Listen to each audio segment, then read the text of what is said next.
All right, let's talk about reverb with bass. So to be honest, I wanted to make this video because I do tend to send some of my bass, a little bit of bass to my reverb. And that's my room reverb for my session. I don't tend to have like a separate reverb just for my bass or anything.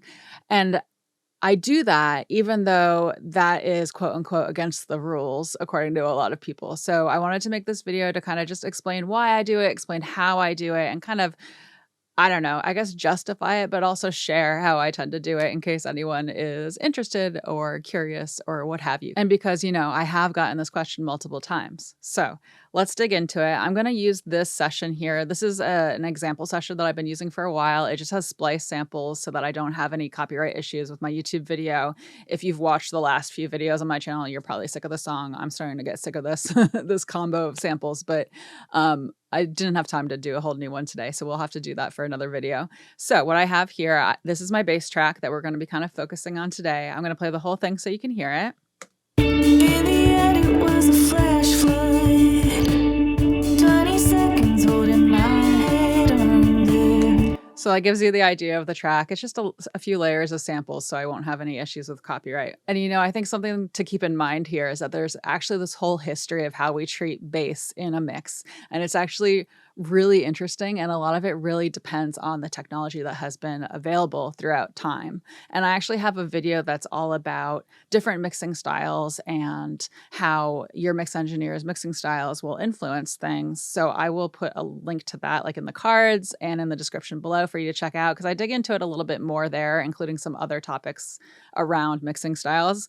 But one of the big factors in a mixing style is, what decade the person learned to mix in, right? Or what decade the music that they enjoy is from, right? And one of the big parameters that I think about with that is how bass is treated. Because back in the day, if you made bass too loud or if it had too much variation from the left to the right, then it was more likely to cause a record skip, right? With vinyl records. So what that boils down to, that's relevant to this video, is the idea that if you push bass to reverb, oftentimes that causes a bit more variation in the low frequencies, right? Because the reverb is going to be a little bit different left to right. That's part of how we get that sense of space.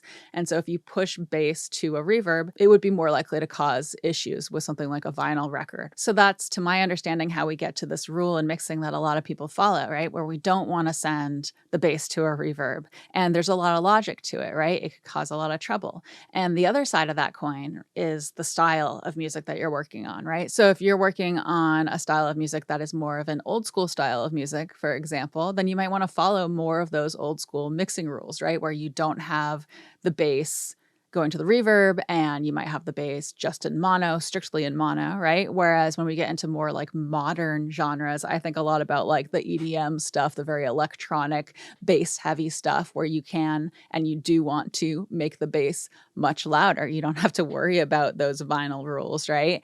And you might have a lot more reverb in the bass and you might have a lot more stereo spread in the bass, right? You might want the bass to kind of feel like it's surrounding you and overwhelming you because that's part of the fun of that genre, right? So depending on the genre you're working on, you might have totally different rules. You might have totally different preferences. You might have totally different choices than what I'm doing here or what someone else does. So with all that said, if that's interesting to you, I would definitely go check out my video on different mixing styles because I dig into a whole bunch of other things within that world that I think is really interesting and cool. And so I'll have that video in the description below, and then I'll have put it in on a card on the screen somewhere as well. But with that said, I really like to send a little bit of my bass to the reverb. So I'm going to show you what I have here. I have a room reverb send, and it's just sending a little bit. Usually I'm like, somewhere around here, I kind of do it to taste, and we'll kind of mess with it a little bit today. But I have this send, and this is a pre-fader send, right? So it's sending it. It allows you to independently control the level of the send without the volume fader for the track affecting it, right? So I have it on as a pre-fader send, and it is sending to my room reverb track, which is its own aux track, and I have my reverb here on the track. And I love using the Valhalla Vintage Verb. That's like one of the ones that I use the most. And the reason why I like to do it is I feel like it anchors the bass a little bit more with the rest of the band, and I feel like it helps a little bit with like the presence of the bass. So I'm going to play it for you. I'm going to bring it up and down so that you can hear it more extreme, less extreme, and I'm going to play it with and without. So I will be holding command and clicking on this to bypass it and then bring it back in active. So blue is bypassed and gray is active. And you can also look at this mute button here to see whether it's active or not. So let's hear it. In the end, it was a flash flood. 20 seconds holding my head under. Nothing to do but walk away. In the end, it was a flash flood. 20 seconds holding my head under. Nothing to do but walk away. So hopefully you could hear some of the difference there. I can also bring up the reverb as we listen. So let's try that really quickly here. In the end, it was a flash flood. 20 seconds holding my head under. Nothing to do but walk away. Cool. So hopefully you could hear all that. Let me just do undo here till I get back down to like a little bit more of a normal reverb amount. I think I have a good amount of reverb on here though with this volume setting. So yeah, the reason why I do this is because a little bit of send from the bass feels like it kind of anchors it in and brings up the presence. Like I already said, I feel like if I make it more extreme, it starts feeling a little too washy with the bass. Whereas with other instruments, it might be fine to have them a little bit higher. I also feel like when you don't have it in play, when it's bypassed like this, it feels like the bass is just a little too separate to me. It like doesn't quite gel the way I want it to gel. So that's kind of the philosophy for how I got to adding it as opposed to not, and then like the level at which I tend to add it. So I just add a little bit of bass to that room reverb. And the other thing is that a lot of this has to do with the style of music that I work on, right? So I do a lot of indie pop and alt rock stuff. I do a lot of kind of electronic indie pop. Some of it leans a little bit more towards like the dancey electronic stuff. And so depending on what I'm working on, I may do more or less of this, right? And I may do this or I may not do this, but most of the time I'm doing a little bit of send from the bass to the room reverb.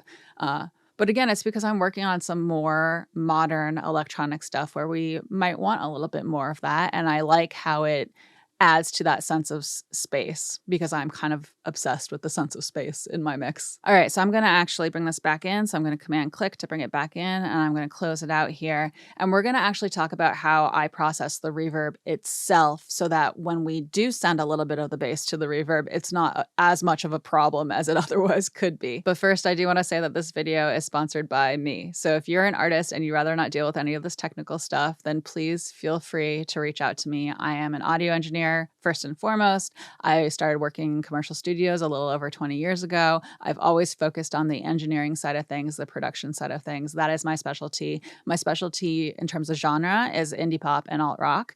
I do a lot of indie pop stuff where I have a lot of reverbs and delays and vibey, like cinematic type of soundscape stuff. I love doing that kind of thing. I also have some indie pop work where I lean a little more dancey and electronic. So if that sounds like you, I'd love to hear from you. And then in terms of the alt rock stuff, I love, bringing in elements that are maybe borrowed from other genres like hardcore, where we do like big washes of like saturated reverbs and delays that kind of overwhelm you and then like crash down for the downbeat to have like a really big shifted impact feeling. I love that stuff. I don't know if I'm articulating that quite right, but if that sounds like you, I'd love to hear from you. And in the world of alt rock, I also tend to lean a little bit more folky. So I love the stuff that has a lot of really interesting textures and vulnerability to it. So if that sounds like you, please reach out to me. Go to catonoise.com and hit the get started button. And basically it's going to ask you a few questions about your music. It's like your name and stuff. And then also what your genre is. And do you have any examples of something that I can check out? And then it'll take you to a calendar page where you can book a free call with me. It's a no obligation call. It's just so we can like talk about your music, see if we're a good fit, see if it even makes sense to work together. So please feel free to go do that. And at least we can have a cool conversation about music genres and styles and sounds and what we like and don't like. I love doing that. And if it seems to make sense, then maybe we can work on something together. So again, catonoise.com, hit that get started button, and I think that's it. Back to the video. All right, so the thing that I like to do to process my reverb so that this whole bass sending to the reverb thing is not as much of a problem in the mix is I like to do something called the Abbey Road technique. So you'll notice I have my reverb here, and then right after it, I have an EQ. And so what this EQ is doing is it's reducing the low frequencies and it's reducing the high frequencies. So it has a high pass filter on it to just let the highs pass through, and then it has a low pass filter on it to just let the lows pass through. And with the Abbey Road technique, I think it's still technically called the Abbey Road technique if you have the EQ before or after the reverb. I think of it as that technique, whether or not it's before or after. But let me know in the comments if you have like more specific knowledge about what the technical term is. So, sometimes I put this EQ before the reverb, sometimes I put it after. It kind of depends on the vibe that I want. So if I want it to feel a little more organic and natural, I tend to put it before. If I want it to feel a little bit more I guess polished and cut, I'll put it after. But the idea is when you do this Abbey Road technique so that your reverb only exists in these mid frequencies, is that you're helping prevent it from muddying up the mix by cutting out those lows.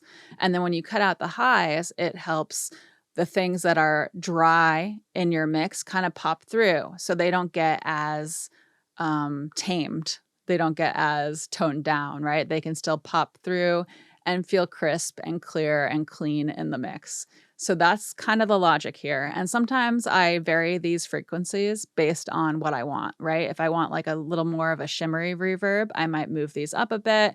I might make it wider if I want it to feel a little wider.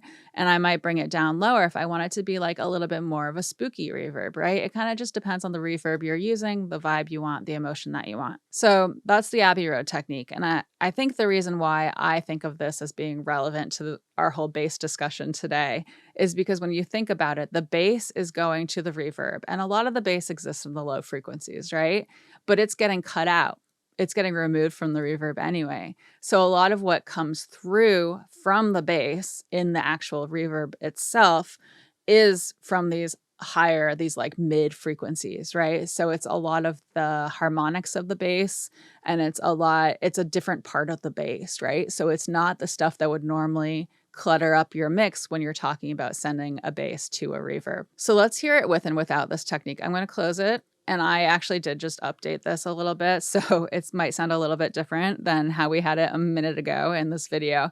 But I'm going to hit play on this, and let's listen to the bass. Let's listen to how the bass is coming through in terms of the sense of space. And I'm going to hold Command and click on this to bypass it so we can hear without the Abbey Road technique and with it. And you'll probably hear how when this is active, it really cleans things up, and it really makes it so that in terms of our bass discussion, it's not causing as much trouble and mud and confusion in those lows and those low mids. So let's try it. In the end, it was a flash flood. 20 seconds holding my head under. Nothing to do but walk away.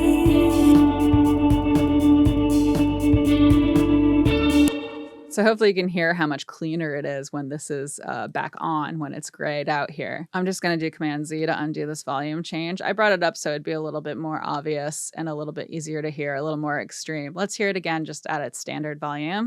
In the end, it was a flash flood. 20 seconds holding my head under.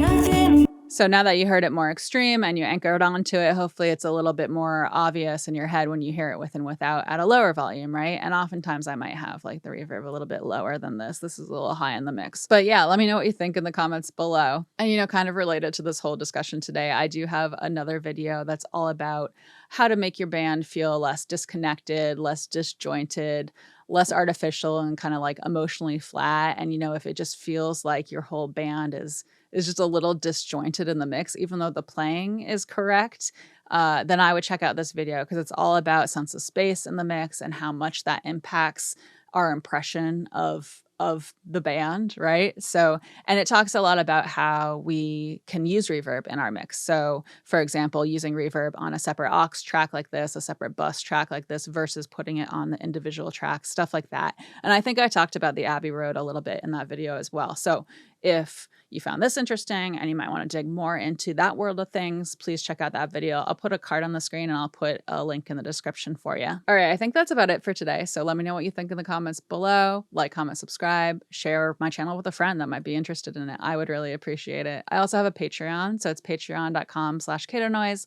And we have some additional content for the Patreon patrons. We have a Discord server that we're hanging out on. We have a book club that we're running on the Discord server. That's my favorite part of it. We always do audio engineering and music production books. We've done a couple books that are like a little more about creative work.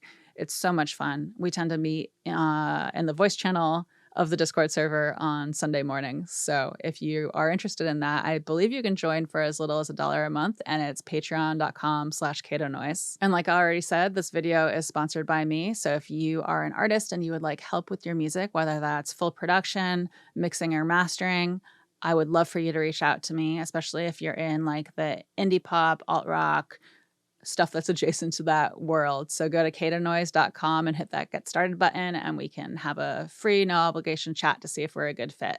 And I don't know if anyone's still here, but if you are, I came out with a song release checklist recently. So if you feel like your last release maybe didn't get the attention it deserved, then I actually made a song release checklist that's free to help people with that. I've been working in commercial studios for a little over 20 years now, and I have been working as an audio engineer full time for my entire adult life. And I've worked with a range of artists, from indie artists to Grammy winners. And what I tried to do with the song release checklist is use a lot of that experience and knowledge and things that I've picked up along the way and put it together into a actually useful checklist that helps you have a little bit more of like a clear roadmap towards success for your song release. And I originally made a Google Doc version that was for my clients to use so that they would be less likely to miss out on like revenue and streams and all that good stuff. And so now I've made a version that's free and it's available to you. And I really think it can help avoid a lot of last minute stress. So go check it out. The URL, I believe, is go.catanoise.com/song release checklist.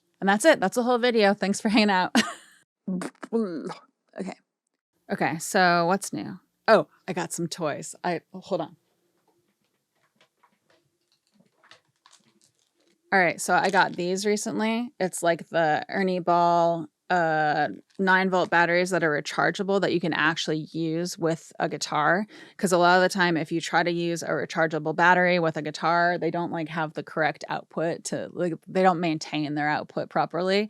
Whereas these are made to work for a guitar. So I've tried rechargeables before and it just doesn't work. So I always have to have fresh batteries that are not rechargeable, which drives me kind of nuts. And these you can use and they're rechargeable and they work with guitar. So I'm really excited about these. It's like the simplest thing ever, but it's amazing that they came out with them. I think they won some awards at NAMM too. So I'm really excited for these. I'm going to have these. I do a songwriter's circle that's on the second Wednesday of every month, I believe. So I'm going to have these ready to go in case anyone's battery dies. And maybe I'll switch over to using these once I use up all the regular ones or hand out all the regular ones. But I also got this drum key. And so this one, it's kind of like, my understanding is it's kind of like when you have like a torque wrench where you can set the tension that you want and it'll automatically kind of like stop once you get to that point. So yeah. Anyway, I'm excited. I haven't used it yet, so I'm going to go use it today and see how it works. But I'm excited for this. I have a drum dial as well that I use to tune my drums, and I recently did more of like a deep dive into tuning up my drum kit, so it's like ready to go and a little bit better than it was before. And I did the whole like taking the heads off, changing heads out, cleaning the whole thing, checking the edges to make sure the edges are flat on the kit. So yeah, that's been my new excitement. That's been kind of on the side with things. I don't know what else. I got this little girl on my desk now. She's hanging out. She's really cute and grumpy, just like my bunny. My bunny's such a grump, but she's great. All right, I'm going to go work on a mix because I have a bajillion mixes to do, and it's kind of starting to overwhelm me. Okay. I hope you're doing well. Bye.